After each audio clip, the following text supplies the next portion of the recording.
Jody Sumantri, atau yang lebih dikenal dengan Jody Super Bejo, adalah seorang presenter sekaligus komedian Indonesia yang namanya sempat populer di era 90-an.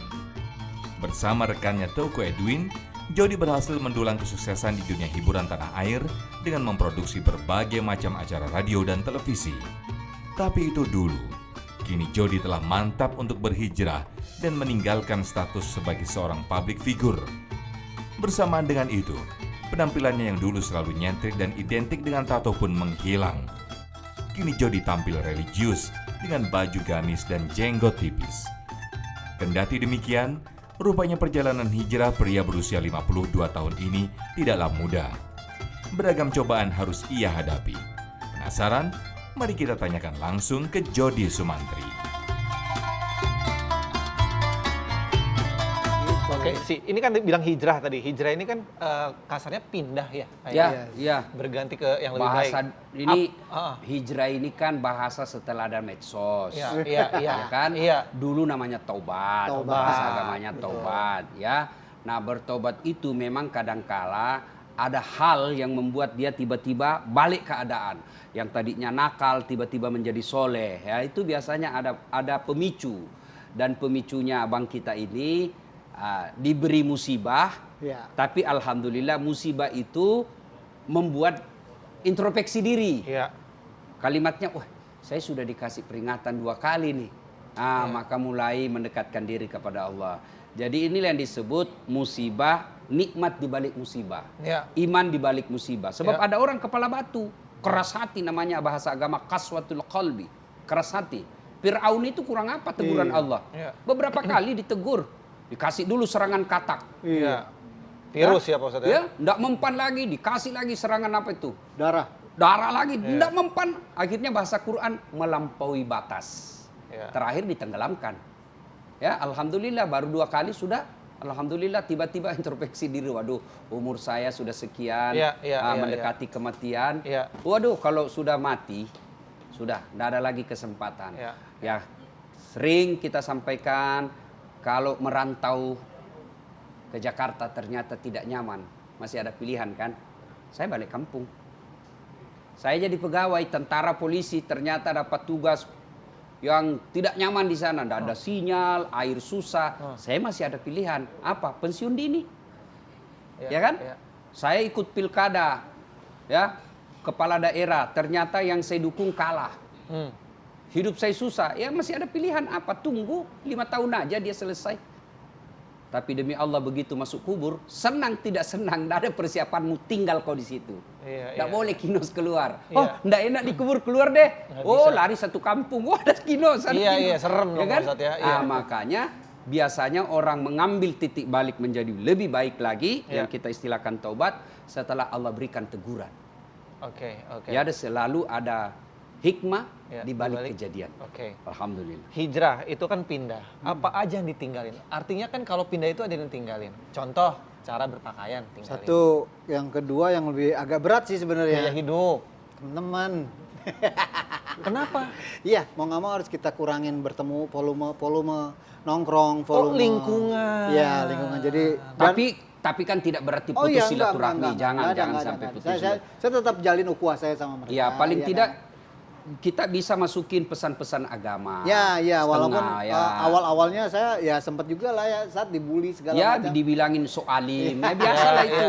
Itu yang disebut binal jinnati wan nas. Jin dalam setan dalam bentuk jin dan dalam bentuk manusia.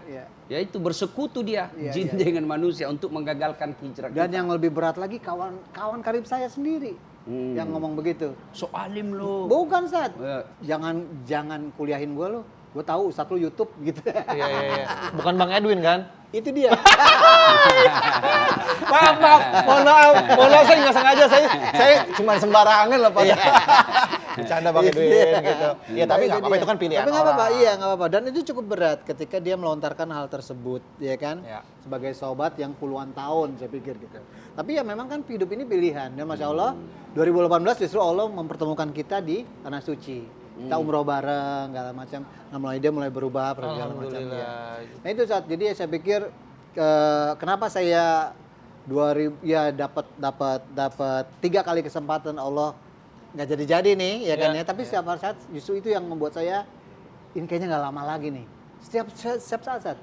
Mau lagi sholat, mau lagi naik bawa mobil lagi segala macam. Dulu saya kalau ini Nas macet takut gue bro. Kenapa? Fobia. Itu rumah sakit jauh. Kalau ada apa-apa serangan gimana? Nah itulah setiap saat saya berzikir. La ilaha illallah wahdahu la syarika lahu lahul mulku wa lahul hamdu wa huwa ala kulli syai'in qadir. Tambah doa. Ya Allah biha, ya Allah biha, ya Nah, Allah itu dia itu. husnul khatim. Mintalah kita dalam mati ke dalam husnul khatim. Ya insya Allah Allah berikan sesuai dengan keinginan. Jadi kalau saya zikir yang tadi saya hanya berpikir bahwa ketika dipanggil saya ada sempat la ilaha illallah di awal itu. Iya. Gitu lah. Ninggalin temen segala macam tadi. Itu satu, tinggalin teman. Iya. Ya, konkretnya hijrah itu apalagi itu. Setelah hijrah tinggalin teman apalagi itu. Tadi Gaya hidup. Pekerjaan. Benar. Nah, Ya. jadi ada beberapa entertainment udah sama sekali at all enggak?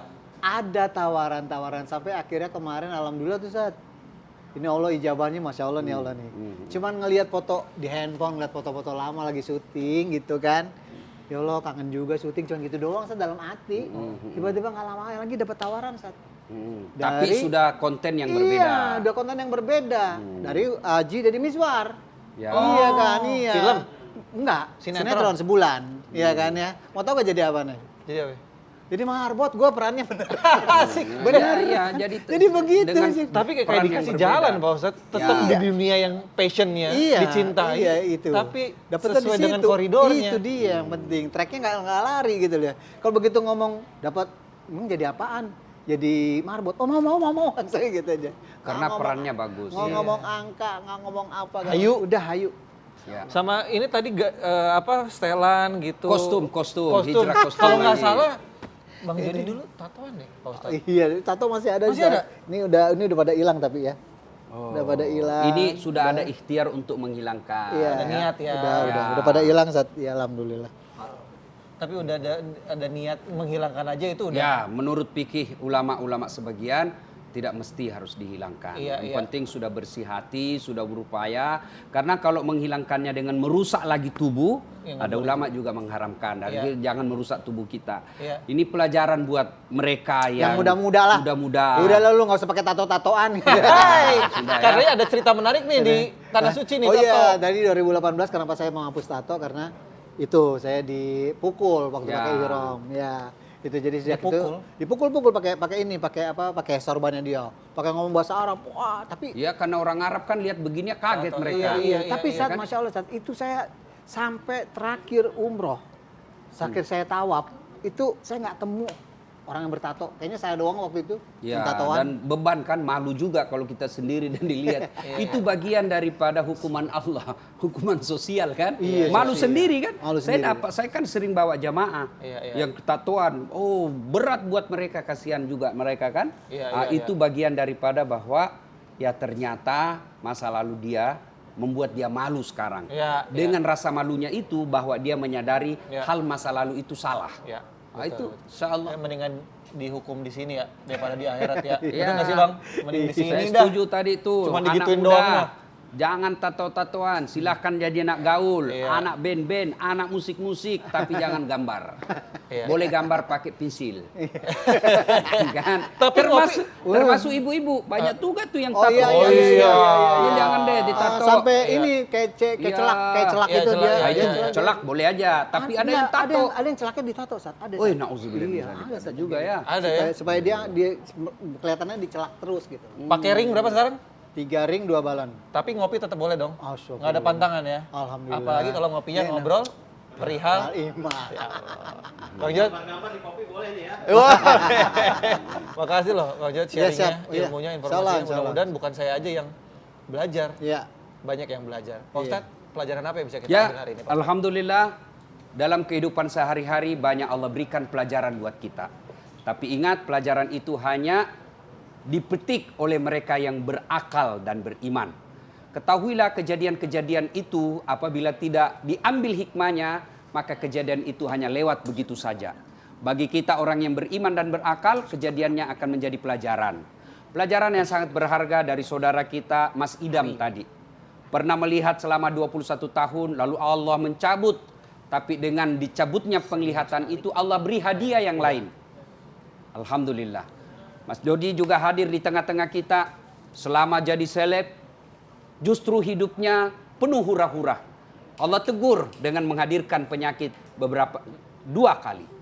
Dan mengambil hikmah bahwa penyakit ini harus mengingatkan diri kepada Allah Subhanahu wa taala. Saudara, setiap kejadian pasti ada hikmah di baliknya.